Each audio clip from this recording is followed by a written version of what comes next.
be a good trade, it might not be a good trade. So, you kind of have to use a little judgment in some cases as to whether to be a trend trader or a range trader. But as a trend follower, as I said, I'm going to go 40 points above the predicted high. And in this case, the predicted high on October 4th was 1114. So if I add 40 points onto that, that means that I would be a buyer at 1154. Now, if I also look at what is going on, the market makes its little bounce. It does not get to 1154 the next day, but you'll note that the Neuro Index has moved up to 1, which is bullish. The predicted differences have started to move upward, which also indicates some bullishness. You can see that the trend or the tone of the predicted exponential moving average, medium-term moving average, has started to move up. So there are a number of factors coming together here from an indicator point of view that would suggest that the trend is going up. In other words, if I want to be a buyer, it's going to be going my way. But we want to have that trend going my way before I'm actually going to, jump in, and that's why I require it to go that 40 points, make that 40-point gain before I will jump in.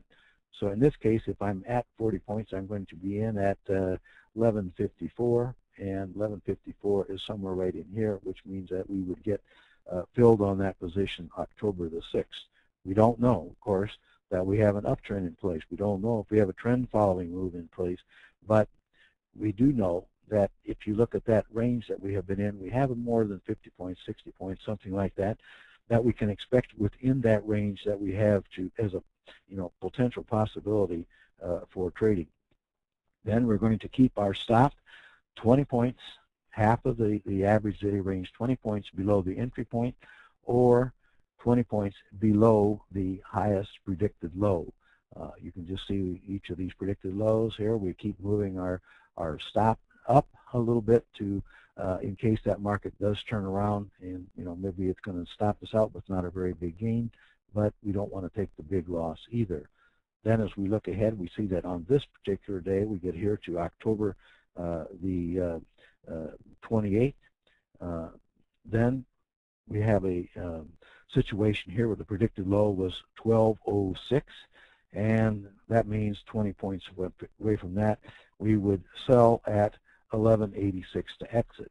Didn't happen that day, or it just barely got to that point that day, and you might have gotten out, but somewhere right in here, either here or let's see, I believe actually it was on the next day when the actual low was turned in here on 1186 that would have taken you out of the market. You would have been out. 32 points, not too bad, $1,600, not the big trend, following trade that we like, but nevertheless, any trade that is a positive trade tends to be a pretty good trade. Now again, here I'm going to point out for the day traders, if that's your bent, and it's not mine, but if that's your part of your plan, you potentially could have traded this, faded this predicted high that we had in here. The predicted high on that day was 1228. The actual high was 1231. So you can see if you would have gotten in, as the market traded up towards that high, it would have been a nice trade, although you definitely have to say that not all the indicators favored that. It would have to be strictly kind of a day trader type thing where you can jump quickly. It turns out to be more of what I would call a scalping trade of a trade.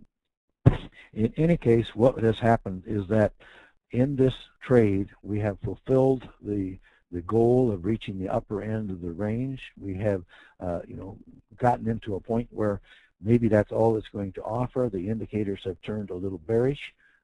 You can see that we have here, we have the medium-term moving average has started to kind of flatten out. You can see that we've had a crossover in the predicted differences, and they started to move down. The Neuro Index is now at 0. So you can see that there are some things that are going on that would suggest it is time to turn back from the top of that range to take a short position. Again, more of a scalping type position. That position that we would take then, when we talk about this battle zone, we also have, if we look at this chart a little bit carefully, we can see when we go back here, these are the lows. We have kind of a battle zone forming right in here at roughly 1180. So a drop below that would suggest a drop back into the range that we were, have set up over the recent days. On October the 19th, the predicted low of 1201 You know, 1201 is the predicted low right here that we have here. Whoops, we have the wrong indicator here. Let's get the right indicator. Take out this one and put in this one. 1201, we have here's our predicted low. That means that we would be a seller 20 points below that, because now we have adjusted our strategy. Now we're, instead of being a trend follower type of or plan, we now have to look at the counter trend type of plan, because that's what the market is giving us, suggesting that the market will go down. We only have, in this particular case, if we look at this range here, when you talk about the amount of space that we have to capture something, we don't have you know, even, you know, barely 100 points, maybe a little bit more than that by the time you consider the highs and lows. And so we're going to get into more of the scalping type of a technique, and we're only going to use 20 points below that predicted low as our entry point, which means that we would enter in that battle zone if we were going to make a short trade to capture that right at 1180, 1181, somewhere right in there. Now, the trend could resume. And if it does resume, you know, it starts to move up, even though the indicators, you know, they don't indicate that the trend is moving up. But the high on October 18th, this particular high here, the predicted high, was at 1213. You add your 40 points. Again, we're assuming that we're now then going to be in the trend following mode. That's our method. We're going to buy at 1253, which is above this battle zone that we talked about, you know, that we had above the market on the top side of the market here in this area right here. So that would have cleared the battle zone. It would have cleared the way to potentially a trend following move to the upside. You know, then getting ready to challenge the next battle zone on the way higher.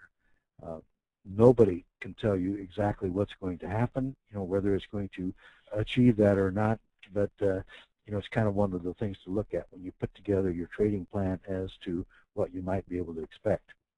Now, real quickly, there might be another way. Maybe you look at the E-mini and you look at futures and we'll say, well, that's pretty big money. We're talking about quite a bit of risk, too much margin, you know, performance bond too big.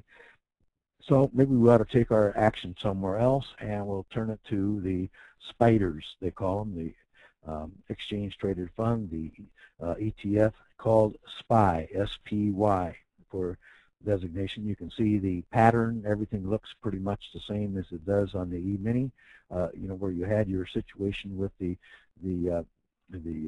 breakout above that high that we've talked about before, that predicted high. You know, we just got to change a few numbers around, change it a little bit. The predicted high that we had there when we were looking at it on October 4th was 112. We're going to use 4 points. You know, before said 40, but we cut it back by 10. We use 4 points, and we would buy the SPY, maybe a call at when the price hits 116, right in here. Now, there are a lot of ways to do this with options. A lot of ways that you can kind of look at the market. The question is, with options, do you want to buy? You know, and again, keep in mind that when you're talking options, you have to deal with things like volatility. Keep an eye on the VIX, you know, see what it's doing. Other factors in options that you know, can affect the pricing of it, and that may make it different. It's not a straight play as it is in, you know, just simply trading the index directly like with the E-mini. So those are things you have to keep in mind. But if you're thinking that this market we're going up, that you could buy there. If you think that in this particular case we got up to this point right up here, remember we're kind of doing this little dance up here at the battle zone, and we're thinking about the market going low. So let's say that if you wanted to do this, or at least the decision I made to look at it,